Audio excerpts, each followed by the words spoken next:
नमस्कार दोस्तों, OCN network में आपका स्वागत है। मैं हूँ ओमकार चौधरी। सबसे पहले जोड़ लेते हैं, जयपुर से एकलव्य सिंह जुड़ गए हैं। एकलव्य, बहुत अभिनंदन, बहुत स्वागत। प्रणाम सर, नमस्कार। आपको, आपके दर्शकों को नमस्कार सर। तो सबसे पहले तो बताइए कि अन्ना हजारे का जो बयान आया है, उसको आप किस तरीके से ले रहे हैं? उन्होंने कहा है कि सरकार परीक्षा ना ले, उनके सब्र की, उनसे बातचीत करे। क्या बातचीत करनी चाहिए सरकार को? ये तो सीधे शिक्षा मंत्री का इस्तीफा मांग रहे थे, और जैसे ही हाई कोर्ट के आदेश के बाद दिल्ली पुलिस ने उनको वहां से उठा करके अस्पताल में भर्ती कराया, तो अभिजीत दीपके ने कहा कि अब हम शिक्षा मंत्री का इस्तीफा नहीं, सीधे प्रधानमंत्री का इस्तीफा मांग रहे हैं। तो क्या सर मांग ऐसा करें इनकी? और इससे बड़ा सब्र क्या होगा कि 1 महीने से ये लोग जमे बैठे हैं, केवल एक दिन की इजाजत लेकर के बैठे थे, और आमरण अनशन की तो इन्होंने परमिशन भी नहीं ली, कोई पूर्व सूचना भी नहीं दी, तो आप आमरण अनशन करके बैठ गए। जी।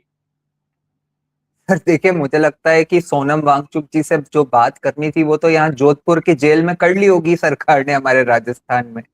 तो अब उनसे ज्यादा क्या बात करनी है सर? मतलब आपका जब कोई आधार ही नहीं है सर, मुझे तो सर ये समझ में नहीं आता। अब तो सर देखिए, धर्मेंद्र प्रधान की जहां तक आलोचना की बात है सर, वो तो कोई किसी से छुपी हुई नहीं है। वो तो नीट को लेके आपने भी करी है, मैंने भी करी है, देश की जनता ने भी करी है। लेकिन धर्मेंद्र प्रधान ही क्यों सर? ये इस एस्पेक्ट को भी समझना जरूरी है। स्मृति ईरानी भी तो एचआरडी मिनिस्टर या शिक्षा मंत्री थी, और वो तो एक ऐसी व्यक्ति थी जिन्होंने अमेठी में राहुल गांधी जी को हरा दिया। उनका तो इस्तीफा नहीं मांगा गया, उनका इस्तीफा नहीं मांगा गया सर। उसके बाद प्रकाश जावड़ेकर जी भी थे, उनके भी इस्तीफे की मांग हम लोगों ने करी, इन लोगों ने तो कभी करी नहीं प्रकाश जावड़ेकर जी के इस्तीफे की मांग। तो सर मतलब ये भी एक इम्पॉर्टेंट एस्पेक्ट है कि धर्मेंद्र प्रधान ही क्यों। इसका भी एक मिनट में इसका कारण बता देता हूँ सर मैं आपको। जो इतने दिनों से सर क्या है कि हम ही लोग धर्मेंद्र प्रधान जी की आलोचना करते करते इस पैटर्न को समझना भूल गए। एक्चुअली सर एक चीज को लेके जो हम लोग भी स्वयं, ये मोदी जी के 10-12 वर्ष में जो उनके जो मतलब पूरी सरकार की जो व्यवस्था रही है उसमें जो हम लोग एक आलोचना करते हैं वो ये करते हैं कि भाई 10-12 वर्ष हो गए, एनईपी आ गई, लेकिन हमें जो इतिहास में जो नेहरू जी ने जो इन कम्युनिस्ट को दायित्व दे दिया था आजादी स्वतंत्रता के बाद, तो जिस तरह से हमारा इतिहास लिखा गया, तो उस इतिहास करेक्ट करने की जो अपेक्षा थी हमारी इस सरकार से, वो हमें होते हुए दिख नहीं रही थी। अभी भी एनसीईआरटी की किताबों में मुगलों का ही गुणगान दिखते रहता था। जो हमें अहिल्याबाई होलकर पे पढ़ना था वो नहीं पढ़ाया जा रहा था। जो हमें छत्रपति शिवाजी महाराज पे पढ़ना था उसके लिए कोई डेडिकेटेड चैप्टर नहीं था। तो सर मुझे ऐसा लगता है कि कहीं ना कहीं अगर आप देखेंगे कि जब से धर्मेंद्र प्रधान जी ने अपना कार्यकाल संभाला तो ये चेंजेस दिखने लगे थे सर।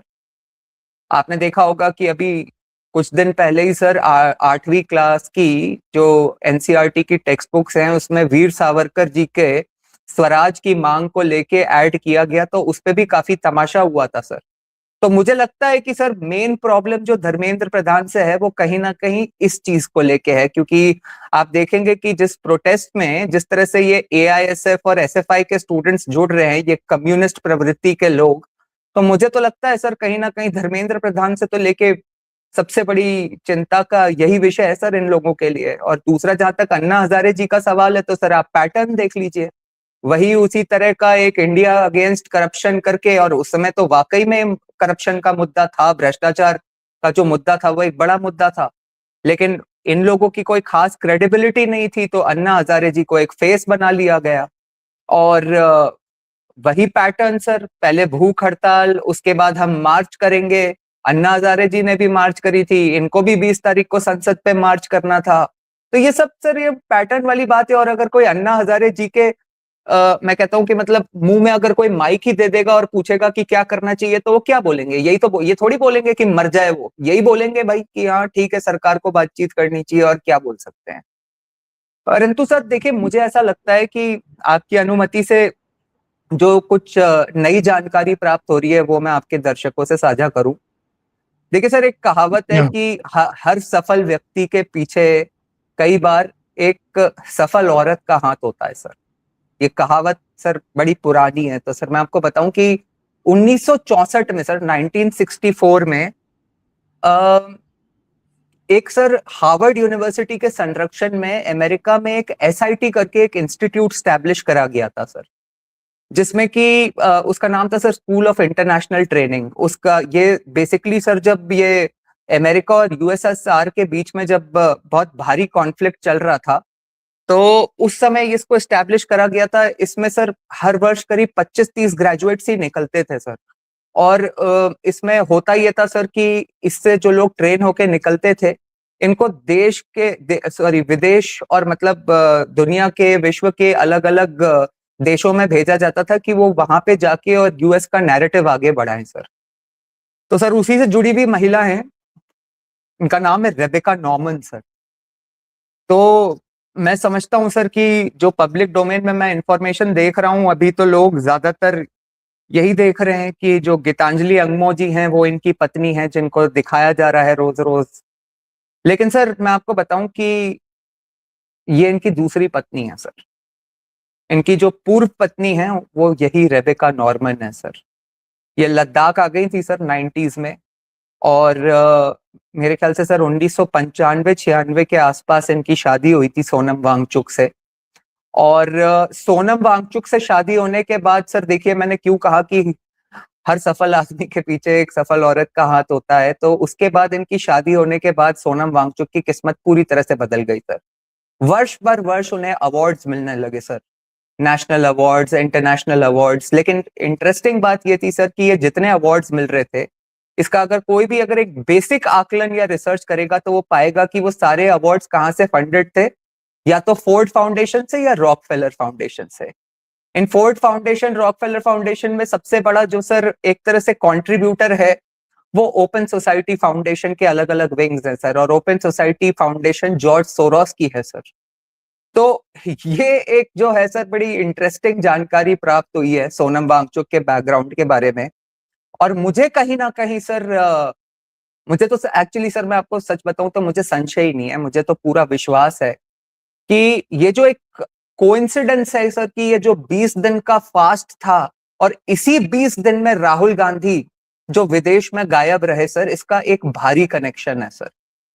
क्योंकि सर देखिए बड़ी विशेष ये बात है कि मतलब विचित्र ये बात है कि आज तक राहुल गांधी इतनी लंबी छुट्टी, और वो भी बिना बताए, कोई अता पता नहीं। और मतलब जब आप देश के विपक्ष के नेता बन चुके हो, उस समय आपके स्वयं के अनाउंस्ड प्रोग्राम्स है 11 और 12 जुलाई को सर, इनका पटना और प्रयागराज में।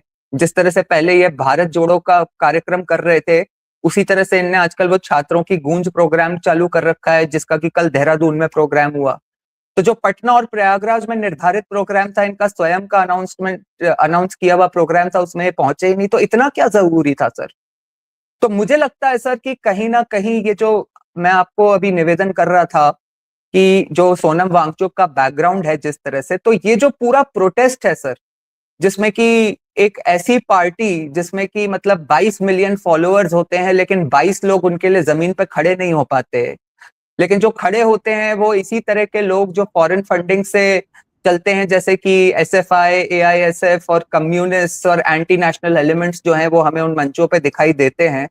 तो मुझे तो लगता है सर कि कहीं ना कहीं ये जो राहुल गांधी जी की ट्रिप थी, ये पूरा का पूरा सर एक बैक चैनल से कोऑर्डिनेट करके इस आंदोलन को इस तरह का स्वरूप देने का इन लोगों का प्लान था कि किसी तरह से मॉनसून सत्र को रोक दिया जाए सर, या मतलब भंग कर दिया जाए, या कोई ऐसा मतलब तमाशा देश में हो जाए, या तो सोनम वांगचुक ही निपट जाए, या कुछ ऐसा हो जाए कि जो डीलिमिटेशन का मुद्दा सर जो उठने वाला है, जो ये संशोधित जो बिल आने वाला है सर, विमेन्स आरक्षण का जो बिल आने वाला है, और विमेन्स रिजर्वेशन का, और साथ में ये डीलिमिटेशन का। क्योंकि सर देखिए, हम पहले भी चर्चा कर चुके हैं आपके एक प्रीवियस शो पे कि यदि अगर डीलिमिटेशन हुआ तो अगले 25-30 वर्ष तक कांग्रेस के लिए सर बहुत बड़ा संकट हो जाएगा सर दोबारा से पावर में आने का सर। और मतलब आप देखिए कि जब इस तरह की हरकतें होने लगती हैं तो अजीब सी परतें खुलने लगती हैं सर। आज जब इनको लेके हॉस्पिटल जा रहे थे तो उसके बाद कुछ मीडिया पर्सनल्स वहां पे, एक इंस्पेक्टर मैडम जो डिप्यूटेड थी, उनसे पूछा कि साहब जब उनकी तबीयत इतनी खराब है ही नहीं, वो स्वयं बता रहे हैं कि उनकी तबीयत ठीक है, तो आप लोग जोर जबरदस्ती करके लेके क्यों जा रहे हो? तो उन्होंने कहा कि भाई सोनम वांगचुक ने हमें फोन किया था।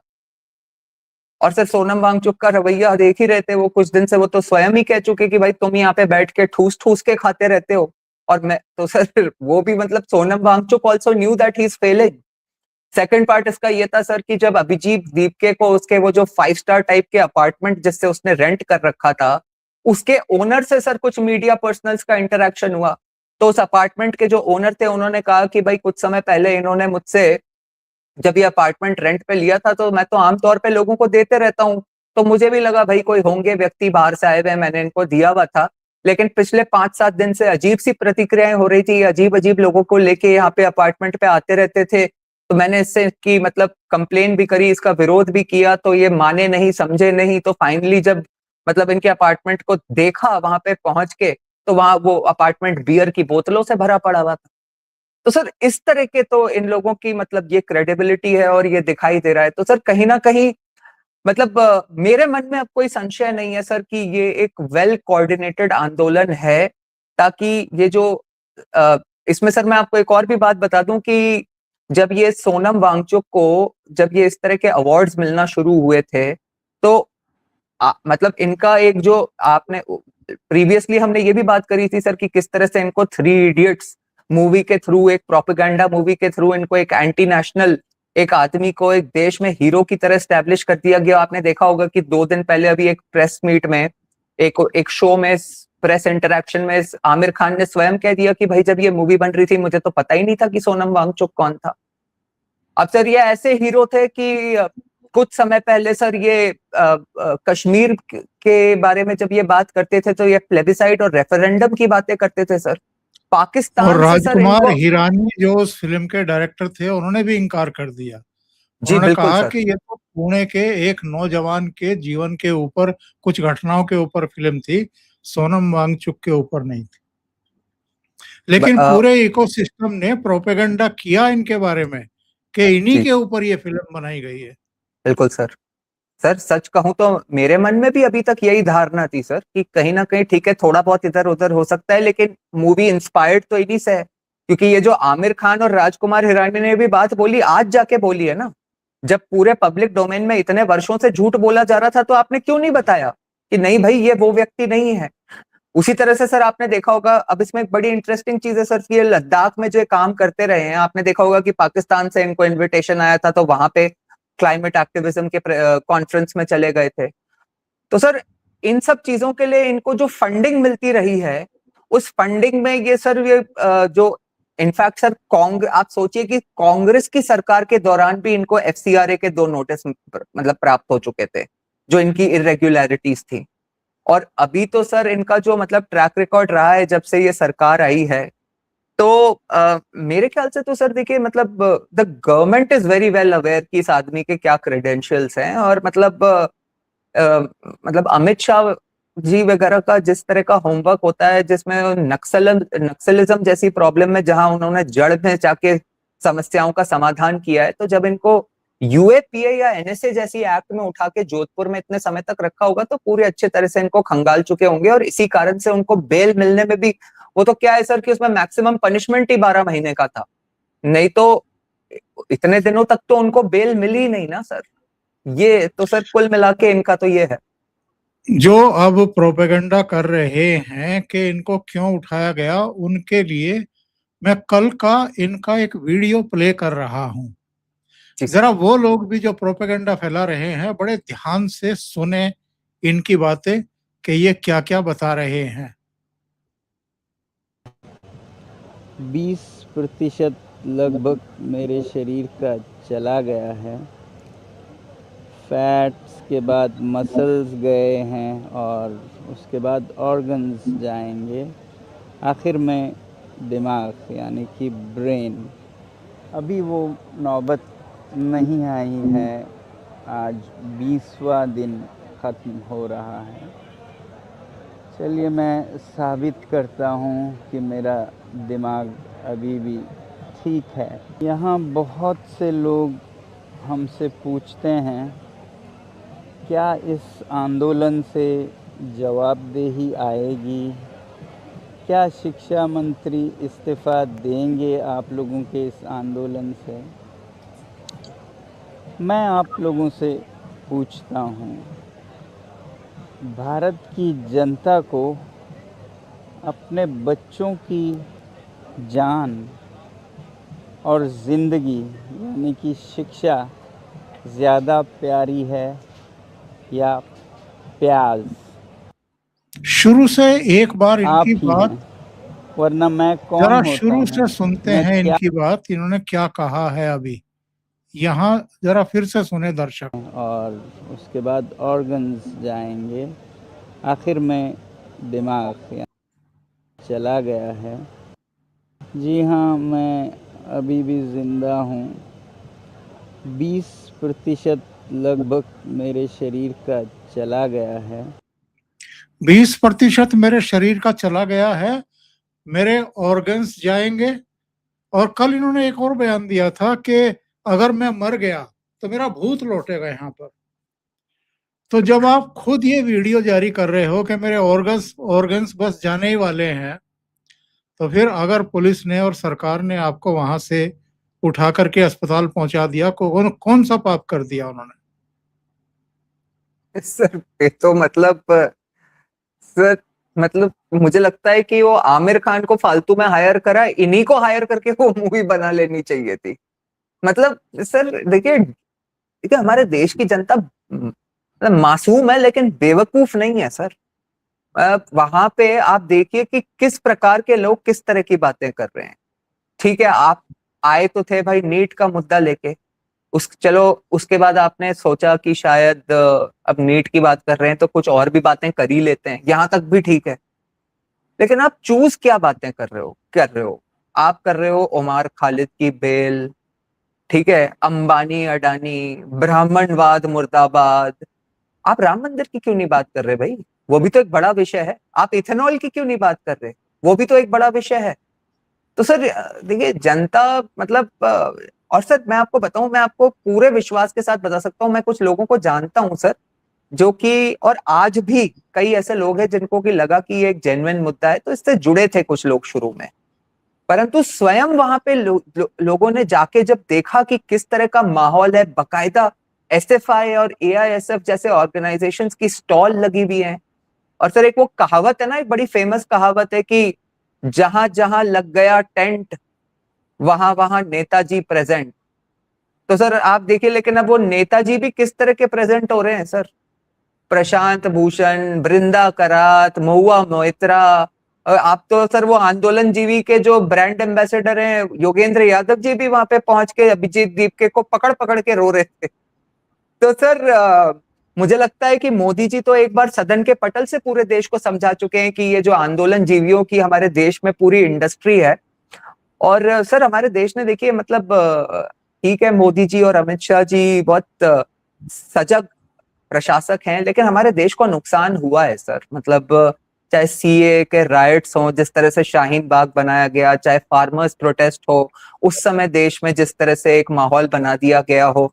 तो सर ठीक है, अब ये तीसरा कार्यकाल है, मुझे नहीं लगता कि अमित शाह जी और मोदी जी कोई अपॉर्चुनिटी छोड़ेंगे कि फिर उस तरह की कोई दुर्भाग्यपूर्ण घटना हो जाए, और होने भी नहीं चाहिए सर। हमारी अपेक्षा है कि मतलब मोदी जी और अमित शाह जैसे स्ट्रॉन्ग लीडर्स हैं, या यूपी में जैसे योगी आदित्यनाथ जी हैं, तो राम मंदिर को लेके जो माहौल बिगाड़ने की कोशिश करी, अब हमारी अपेक्षा है कि ये सब अपने दूसरे तीसरे कार्यकाल में हैं, तो ये जो देश विरोधी ताकतें अपने प्रयास करती हैं इस तरह की, ये नहीं होना चाहिए।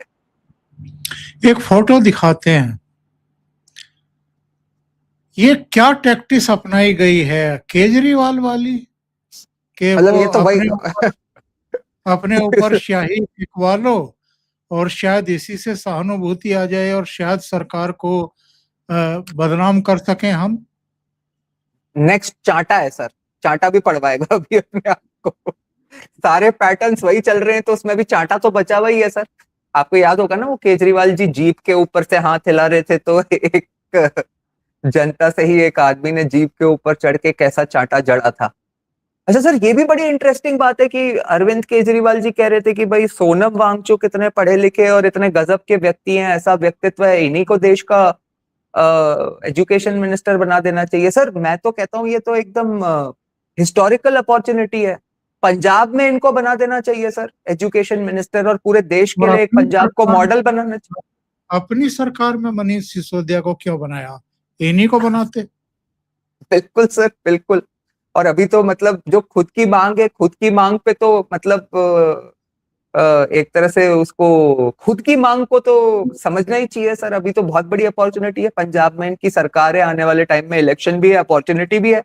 वाकई में अगर इनको बना देंगे और इनने कुछ काम कर दिया तो देखिए एक अपॉर्चुनिटी भी हो जाएगी कहने के लिए, देखो मैंने जनता देश की इसको समझा। लेकिन ये नहीं बनाएंगे सर। सर देखिए, उस समय अन्ना हजारे के फेस पे और देश में जो एक माहौल था भ्रष्टाचार का, उसमें वहां पे आके इन्होंने जो मतलब ब्राउनी पॉइंट्स कमा लिए, अब ये वो अरविंद केजरीवाल नहीं है सर। अब ये एकदम टोटली एक्सपोज हुए हुए एक भ्रष्ट एडमिनिस्ट्रेटर है, जिसके नाम पे सिवाय आम आदमी पार्टी के कार्यकर्ता 10 लोग भी इकट्ठे नहीं होंगे सर वहां पे। ये सच्चाई है सर। और ये चाहे सोशल मीडिया पे वीडियो जारी करें, चाहे वहां पे आके मंच पे खड़े हो जाएं, और आज ये फास्ट भी नहीं कर पाएंगे सर। अगर आपने इनके तोंद की हालत देखी हो, इनके जो चेहरे पे मांस इकट्ठा हो गया है वो देखा हो, तो आज ये फास्ट भी नहीं कर पाएंगे सर। मैं तो सोच रहा हूँ सर, वो अभिजीत दीपके ने कहा है कि वो अब फास्ट करेगा इंडेफिनिट हंगर स्ट्राइक, वो बेचारा कैसे रह पाएगा, ये भी देखना बड़ा इंटरेस्टिंग होगा। और देखिए ये नेशनल कॉन्फ्रेंस में भी रहे हैं इनके पिताजी, और इनके पिताजी कांग्रेस में भी रहे हैं। 1975 में जम्मू कश्मीर सरकार में कैबिनेट मंत्री भी रहे हैं। सोनम वांग्याल उनका नाम था। ये सारी जानकारी इस समय नेट पर उपलब्ध है, दर्शक गूगल कर सकते हैं कि इनके पिता सोनम वांग्याल एक प्रमुख राजनेता और सामाजिक कार्यकर्ता थे। 1957 से 67 तक जम्मू कश्मीर की विधान परिषद के सदस्य रहे। 67 से 72 में कांग्रेस के टिकट पर विधायक रहे। 1975 में जम्मू कश्मीर सरकार में कैबिनेट मंत्री के रूप में भी काम किया है, और अनुसूचित जनजाति का दर्जा उन्होंने विभिन्न समुदायों जैसे बोटी, चांगपा, बाल्टी, इन सब का हक दिलाने के लिए एक अनशन भी किया था 80 के दशक में, 1984 में।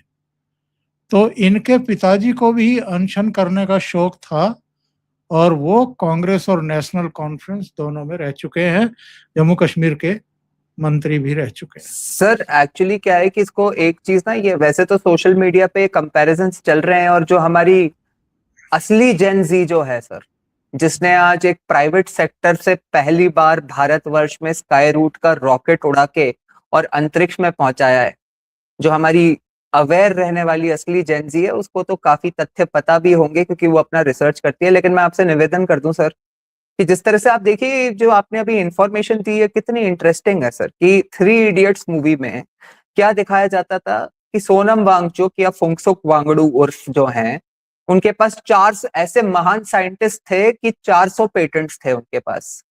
आपके दर्शक एक बेसिक गूगल रिसर्च करेंगे तो सर पता चल जाएगा कि इस आदमी के पास 0 पेटेंट्स है सर, एक भी नहीं, 0 पेटेंट्स है सर। उसमें ये दिखाया गया कि वो तो एक अनाथ गरीब अनाथ बच्चा था सर, जिसको किसी ने अडॉप्ट कर रखा था।